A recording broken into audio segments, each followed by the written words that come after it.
Hi everybody, this is Rob and Kurt with Two Brothers Hobby, and we're taking a look at the Sebart Pilatus PC21 50E GP. 50E GP. 50E GP. This is we've checked out some Sebart product before, reviewed some Sebart product, and this one in particular is the Jet Trainer, the actual Pilatus PC21. Yep. The full scale, of course, has a turboprop, and ours doesn't.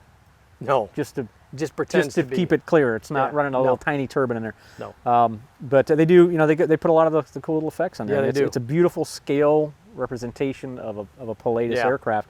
And we were really anxious to see how it flew, to see how what the flight characteristics like. So if you look at it, you've got some unique things taking place. You've got elevator surfaces aft of the rudder. The rudder, yeah. The rudder, we've got vertical stabilization below the horizontal stabilizers, so you've got that.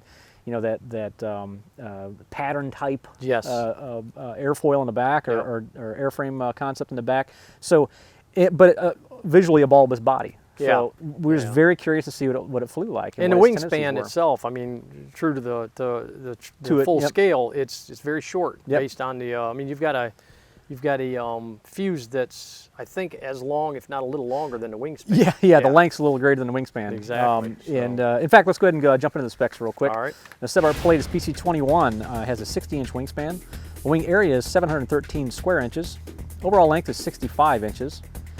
The prop that they recommend is a 16 by 8 E or a 16 by 10 E. The weight, 105 to 110 ounces. Less battery, that's without battery. The main motor is spec'd as a Hacker A5014S. The ESC is a Hacker X70 SB Pro. The battery they recommend is a Thunder Power 4400 milliamp 5S LiPo. And the transmitter cord's going to require 6+ channels. Two Brothers setup, we went with the servos were HS 5565 MH high voltage digitals from Hi-Tech. We also used a external BEC Castle Creation CC Beck. Receiver is a Hi-Tech Optima 9. Transmitter, we used our Hi-Tech Aurora 9.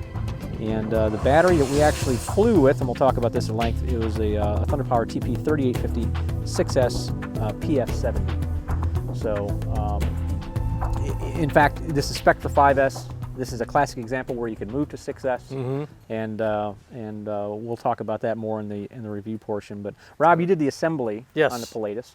That's a good point. A good way to put it, assembly. Yeah. Really wasn't much building on this. So tell us what people can expect. Well, the fuse itself comes with the nose retract, steering servo, everything installed already. The main wing has the servos or the retracts already installed. And then on your tail surfaces, you had your the elevator and horizontal. We had to hinge that. And of course, there's the little fillets on the side there that blend into the fuse. We'll talk about those in a minute. There's a little bit of work involved with those, nothing major. Rudder the same way, hinge the rudder onto the horizontal or the vertical stabilizer. And then really, like I said, the parts count, the bags are very small. You had the spinner that was separate. You had your exhaust for your turbine or your turbo, and just some miscellaneous hardware, control horns, things like that. And there wasn't a lot of parts. And we put this together really in an afternoon. I was at your house, and I think we had a total, I personally think had a total of maybe 2 hours on it. And then you finished it up by putting a radio and stuff in. Yeah, it was a quick assembly. As far as the fillets go, there is some work to do on those as far as you have to blend covering back in and line the covering up once you get it. It's already pre-cut, it's already set up for you, and there's wood exposed. Exactly. So when you put it together, it's a matter of getting fishing the horizontal stabilizer into the flaps of the covering. You got it. Into the fillets, and then get those And then sealed. taking your iron and blending everything Yeah, in, you're going to want to dry fit those first to make sure your alignment is where you need it to be before you seal everything up. So. Yeah, but it's straightforward. It's very easy. If you have any ARF experience at all, there's nothing that's going to blow you out of the water here. Yeah, we talked about this before with Sebart's models. Everything is cut so straight and true that it makes the assembly that much easier. You never have alignment issues or anything on the kits that it's we've very high quality. Well, the next thing to do is check out the flight footage. That's pretty much it. Make sure you come back for part 2 for the review scoring.